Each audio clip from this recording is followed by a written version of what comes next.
ES News Especial. Oferecimento Sandra Silveira Hair Institute.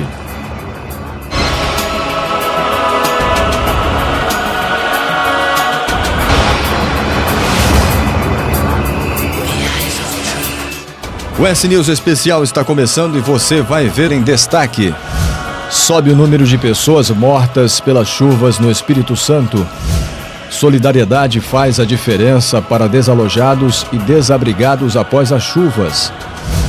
E ex-presidente do Tribunal de Justiça do Espírito Santo, Pedro Walsfel Rosa, faz uma retrospectiva da sua gestão.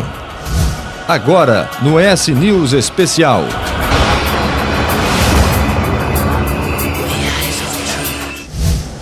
O grande volume de água que caiu no Espírito Santo durante mais de 10 dias castigou os capixabas e matou mais de 20 pessoas. Os rios ficaram acima do nível normal. Nas zonas rurais, muitas plantações foram afetadas, as estradas foram destruídas e dezenas de encostas cederam. Mais de 60 mil pessoas tiveram que deixar suas casas e procurar um novo abrigo. Tudo alagado lá dentro, minhas coisas estão tudo boiando dentro da água, geladeira, tanquinho, tá tudo, eu perdi tudo. Colchão, tudo. Não tem ninguém para me ajudar, entendeu? Minhas coisas tudo dentro da água, a única coisa que os outros me ajudam, eu ainda perco ainda. O que eu vou fazer da minha vida? Tá muito complicado. A gente só está conseguindo entrar e sair no carro alto aí, no Jeep. E fora isso, sem chance. Dona Edneia mora em Jardim Marilândia, Vila Velha. Desde os primeiros dias da chuva, sua casa foi tomada pela água. Não sobrou móvel algum. Perdi muitas coisas, conforme as imagens mostram, alimentos, colchões, e está uma situação bastante precária, porque neste momento a gente não tem recurso nenhum de repor que a gente perdeu, entendeu? Com essas chuvas, o Espírito Santo está enfrentando o maior alagamento desde a grande enchente de 1979, segundo o governo do estado. 70 homens da Força Nacional chegaram para reforçar o serviço de resgate das vítimas. E na última quinta-feira, 170 homens do Exército do Rio de Janeiro também vieram ao estado para dar apoio às equipes de resgate. O governo federal entrou com a Força Nacional de Bombeiros, com 72 homens, entrou com 5 carros do Exército para levar mantimentos e medicamentos e transportar pessoas em locais de difícil acesso. O governo federal entrou com 2 aeronaves, que se juntaram às 2 aeronaves que nós temos aqui no estado do Espírito Santo, com geólogos para fazer levantamento de área de risco, que não era de risco e passou a ser de risco pela quantidade de chuva que cai sobre o estado do Espírito Santo. Então há uma perfeita integração entre os nossos trabalhos. Milhares de famílias tiveram suas casas invadidas pela água. Muitos imóveis foram totalmente destruídos após serem atingidos por deslizamento de terra. Em Colatina, no noroeste do estado, o rio invadiu praticamente toda a cidade. Na região já foram registradas 8 mortes. A dificuldade de acesso às regiões atingidas pelas tempestades atrapalha o trabalho da Defesa Civil. Muitos moradores estão sem comunicação, água potável e energia elétrica. Neste bairro aqui na cidade de Vila Velha, na Grande Vitória, os moradores estão isolados. Tem 2 dias que não chove, mas a água também não desce. Para chegar aqui, ou o morador enfrenta a água ou vem de barco. A gente sai para trabalhar, tem família aqui dentro com idosos, família com criança, que não está podendo sair para pegar as doações estão chegando lá na entrada e eles ligam para poder a gente ir lá pegar. Como que a gente vai sair na altura da água, onde você está vendo que eu estou aqui, para ir lá pegar uma cesta básica, botar na cabeça e levar para casa? Ninguém consegue fazer isso, só quem tem bote que está indo pegar. Mais de 2.000 toneladas de alimentos já foram doadas. O problema agora é a dificuldade para distribuir os produtos. Por isso, o governo pediu para a população interromper as doações durante 48 horas.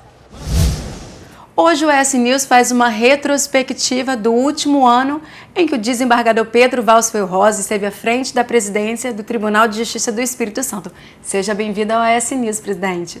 Posso te chamar assim ainda? Ex-presidente. Posso ficar mais íntima chamar de presidente assim mesmo? Bom, presidente da primeira Câmara Criminal, assumirei agora em... Ah, é essa então a nova fase? Sim. Que dia que o senhor toma posse? Então logo eu volto das minhas férias, 5 anos sem férias, família sente, o corpo sente.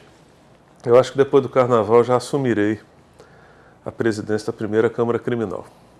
Conta aqui pra gente, presidente, após ficar um bom tempo, foram 2 anos aí à frente do Tribunal de Justiça, como que o senhor avalia, qual o balanço que o senhor faz aí da casa, já que o senhor sempre teve como principais metas aí a improbidade administrativa, a corrupção, a pedofilia, a tortura e o crime de mando? Bom, a pergunta é longa. Vamos começar pelos crimes de mando. Eu encontrei processos aqui no Estado parados há décadas. Processos graves que envolviam pistolagem, que envolviam homicídios. Fiz um chamado, vamos resolver isso. E eu tive uma agradável surpresa. Mesmo com a falta de juízes, com a falta de promotores de justiça, mesmo diante da escassez de funcionários, de defensores públicos, nós conseguimos dar um salto magnífico. Nesses 2 anos foram quase 1.800 júris realizados. Então vem a pergunta, resolveu o problema? Não, claro que não, ainda há muito a ser feito. Mas foi um passo na direção correta e mais do que isso, foi uma sinalização de todas essas categorias de que elas querem enfrentar o problema e dar uma resposta à sociedade. No que toca à tortura, eu confesso aqui a minha surpresa. Eu não achava que a tortura estava tão entranhada na cultura do Estado do Espírito Santo. Foi talvez a maior luta que nós travamos. Criamos o torturômetro. Nos primeiros dias ele era zerado praticamente de manhã, de tarde e de noite. Isso mostra que o Espírito Santo continuava achando que tudo era aceitável quanto a certo tipo de gente, o que não é possível, o que não está certo. Nós chegamos ao final do ano passado, ao final de 2013, com uma média já de 45, 40 dias entre cada denúncia hábil a zerar o torturômetro. É uma vitória? Sim. É um avanço? Sem dúvida. Agora, mais do que isso, é uma sinalização de que nós ainda temos um longo caminho a percorrer para mudar essa cultura. Eu queria pedir a cada um que em sua casa agora refletisse sobre o seguinte: o Brasil não tem pena de prisão perpétua. Essas pessoas que estão sendo torturadas voltarão às ruas que eu, você e as famílias de todos nós frequentamos. As mesmas ruas. Talvez não seja assim por acaso que o índice de reincidência aqui no Brasil esteja em torno de 80%, é um recorde mundial. Talvez por isso. Então é hora de nós pensarmos com objetividade, com espírito prático, sobre como lidar com esse problema. Será que a tortura vai ajudar a resolver o problema ou só vai piorar? Eu estou abstraindo até a questão cristã, a questão moral, a questão espiritual. Fico apenas com a questão prática. Será que nossa sociedade tem agido com sabedoria? Então eu comemoro alguns avanços que nós conseguimos lá na Justiça. Fomos às prisões, procuramos combater sem quartel essa praga. Mas eu encontrei aí, para minha surpresa, uma questão acima de tudo cultural. No que toca à improbidade. Segundo o CNJ, há estados aqui no Brasil que ao longo dos últimos 20 anos não assistiram o nascimento de sequer uma sentença em ação de improbidade. Nós criamos, assim aqui no Espírito Santo, a única vara especializada desse tipo de ação do Brasil. Já foram proferidas ali umas 180 sentenças, cerca de 180. Novamente eu pergunto, resolveu? Não. Nós temos um longo caminho por percorrer, mas foi um pequeno passo na direção correta. Eu espero que, doravante, esses processos de improbidade, de corrupção, não levem décadas para sair de uma gaveta. Eu espero que nós consolidemos esse caminho e possamos provar às gerações futuras que a nossa geração tornou verdadeiro aquele lema, justiça igual para todos. Como que o senhor se sente agora, após ter cumprido aí o que prometia, quando falava que queria aproximar o Poder Judiciário da população?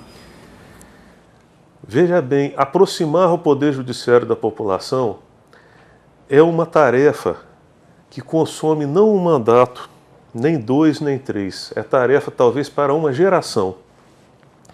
Nós temos aqui de parte a parte um preconceito terrível. Eu ouvi de amigos meus, sindicalistas, ligados a movimentos sociais, que eles estavam sendo perseguidos, vamos dizer assim, repreendidos, porque estavam se aproximando do Tribunal de Justiça. As pessoas diziam, vai se misturar com aquele povo lá do Judiciário. Dentro do Judiciário, eu ouvi a mesma crítica por parte de alguns poucos. Vai andar com aquele pessoal? Ou seja, eu senti a necessidade de um passo de fé. Eu senti a necessidade de uma quebra de paradigmas culturais. Eu me orgulho que eu dei alguns primeiros passos.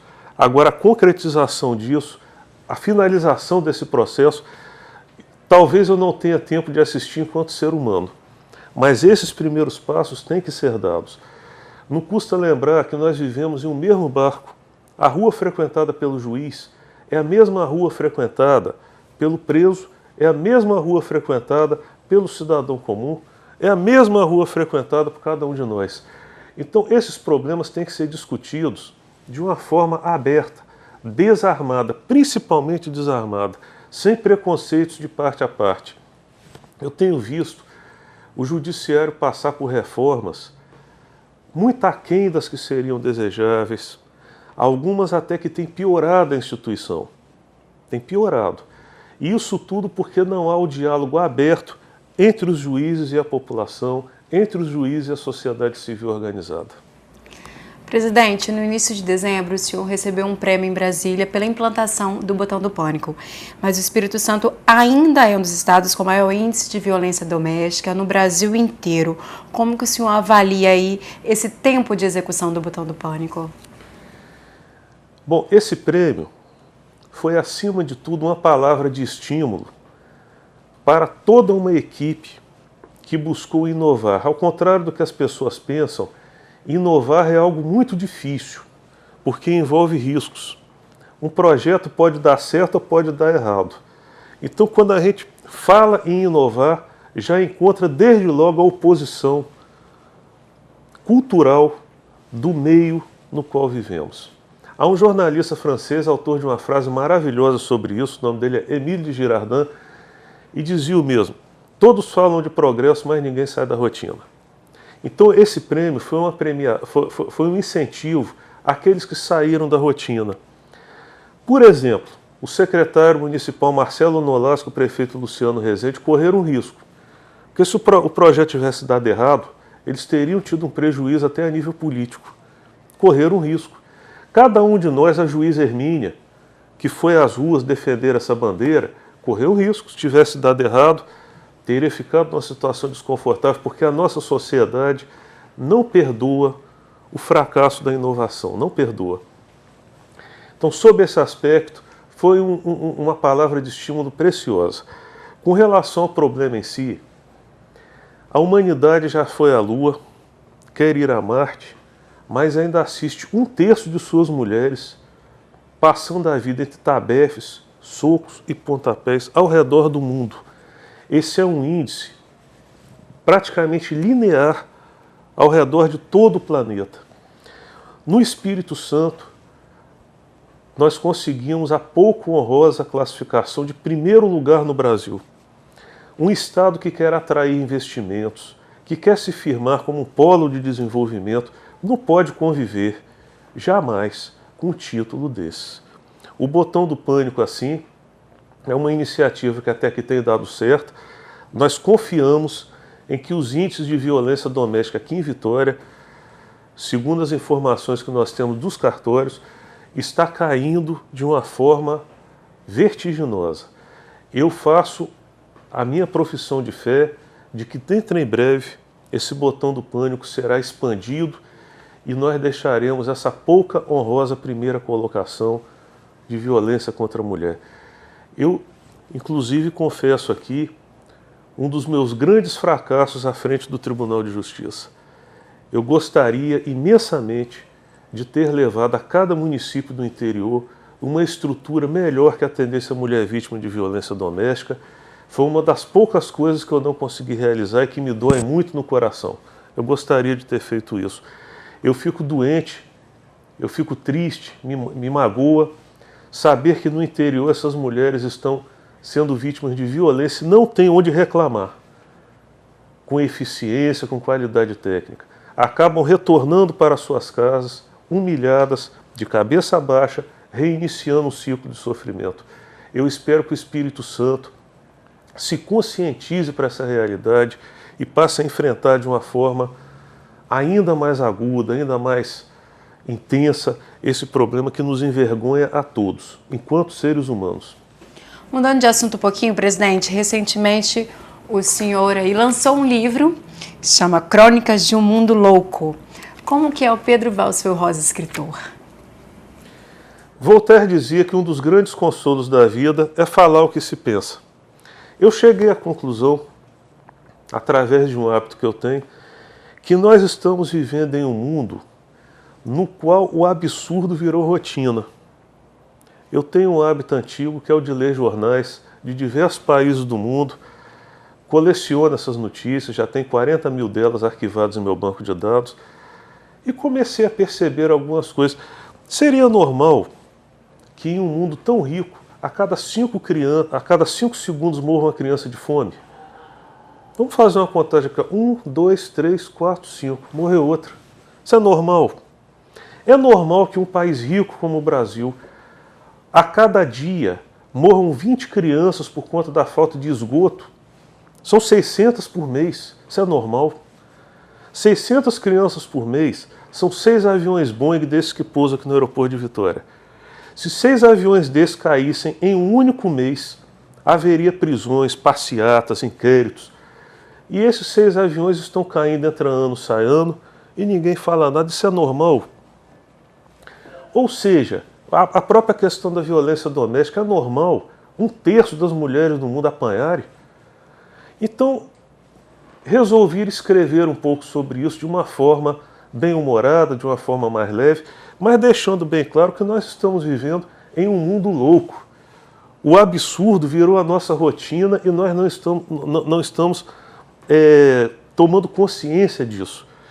Pior, nós estamos abrindo mão de cidadania, partindo exatamente para uma direção contrária a que deveríamos. Vítima aqui no Brasil virou culpada. Se há um governo corrupto, a culpa é da vítima, é do povo que não votou direito. Se há um acidente lá na estrada por conta da péssima conservação, a culpa também é da vítima, é do motorista, porque foi imprudente. Se há um crime, um homicídio, um assalto, a culpa também é da vítima, deu bobeira. E é assim de absurdo em absurdo que nós vamos entrando nessa rotina sinistra sem nos darmos conta. Então é um pouquinho engraçado, essas crônicas são bem bacanas, o povo vai gostar de ler. Eu espero que sim. Presidente, em 2011 saiu uma coluna bem famosa no país que o presidente da CNBB estaria tentando convencer a presidente Dilma de levar o senhor para ocupar uma cadeira no Supremo. Agora em 2014, como é que ficou essa situação? Eu cheguei à conclusão que, quando muito, serei ministro da Eucaristia. Conforme falei, fiquei honrado pela lembrança, sobremaneira honrado. E enquanto capixaba, eu sempre defendi, defendo e defenderei. Nós temos que buscar ocupar um espaço maior no plano federativo. A baixa representatividade do Espírito Santo em algumas áreas tem sido muito ruim para o nosso Estado. Agora, de minha parte, repito, eu retornarei agora para o tribunal depois das férias, assumirei a presidência da primeira Câmara Criminal e lá pretendo permanecer até minha aposentadoria, que não está tão distante assim. Presidente, daqui para frente agora falando do tribunal em si, como que o senhor espera que fique o Tribunal de Justiça do Espírito Santo? Eu tenho uma imensa fé na administração do desembargador Sérgio Bisotto. Dia desses eu lembrava com ele um episódio curioso de nossas vidas, que eu acho que fala muito. Quando eu era presidente do TRE, que fui às ruas fazer uma panfletagem nas praças, nas feiras, ele foi meu companheiro. Ele lá estava com a sacolinha de pano, distribuindo material para a população. Eu acho que isso fala muito sobre a personalidade, sobre a espiritualidade, sobre as intenções dele. Eu desejo a melhor das sortes e faço uma profunda fé na administração do meu amigo, do meu colega Sérgio Bisotto. O S-News de hoje bateu um papo bem divertido aí com o ex-presidente do Tribunal de Justiça do Espírito Santo, o desembargador Pedro Valsfeu Rosa, que em 2014 agora assume a primeira Câmara Criminal aí do Tribunal também. Boa sorte nessa nova etapa e boas férias. Muito obrigado. As últimas 2 semanas foram intensas para os capixabas devido às fortes chuvas, que deixaram municípios ilhados e mais de 60 mil pessoas desabrigadas em todo o estado. Perguntamos, qual foi a maior enchente no Espírito Santo nos últimos 50 anos? Opção A, 1979, opção B, 1997, opção C, 2006 ou opção D, 2013. A resposta você confere no próximo bloco. A seguir no S-News Especial, solidariedade faz a diferença para desalojados e desabrigados após as chuvas.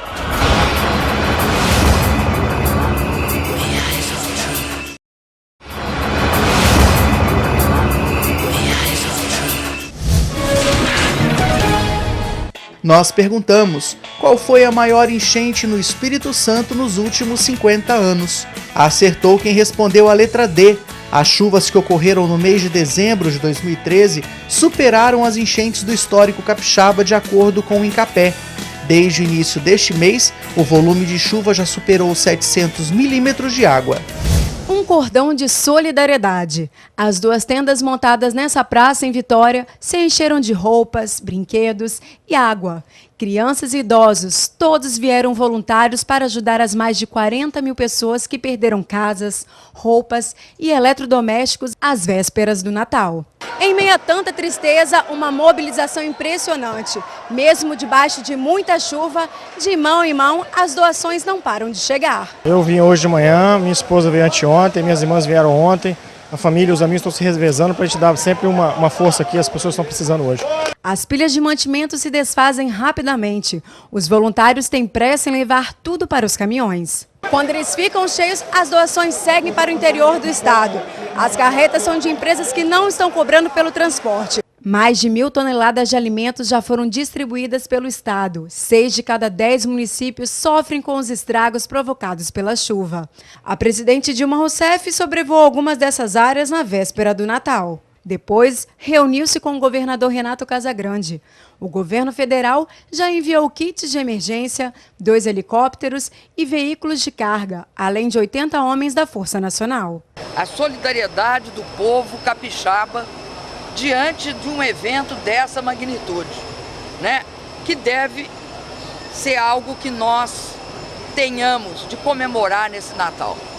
É uma solidariedade muito forte que vai permitir que a gente não só resgate as pessoas, mas também dê mais conforto a elas nesse momento difícil. Nessa sexta, Guarapari vai ferver com o show do Asa de Águia no Multiplex Mais às 22 horas. Em São Mateus, a noite de sábado será comandada por Anitta, atração principal do Festival de Verão da cidade. O show da Poderosa começa às 23 horas. O funk também vai dominar a pista do Multiplex Mais neste domingo com Naldo. Ele vai cantar seus maiores sucessos em comemoração ao aniversário da Casa Noturna, a partir das 22 horas. Neste domingo, Felguk desembarca em Vitória para o Island Paradise, noite eletrônica na Arena Pedreira, em Guarapari. O duo, que já comandou o som de uma edição do Tomorrowland, está entre uma das 6 atrações do evento, que tem início às 23 horas. E as tradicionais apresentações do Coral Árvore que Canta alegram o público neste final de semana, na Primeira Igreja Batista de Vitória, às 20 horas. A programação traz orquestras, solistas, dança e teatro. Para participar, basta trazer 1 quilo de alimento não perecível. A igreja fica na Avenida Beira-Mar, no centro de Vitória. E quem quiser conhecer as contradições indianas, pode conferir a exposição Hoje, Só o Coração Não Basta, de Renata Egreja. As telas da jovem de 29 anos estão em cartaz na Galeria Matias Brotas, em Mata da Praia, de terça a sexta, das 10 às 19 horas, e aos sábados, das 10 às 15 horas, até 25 de janeiro. A entrada é gratuita. ES News Especial. Oferecimento Sandra Silveira Hair Institute.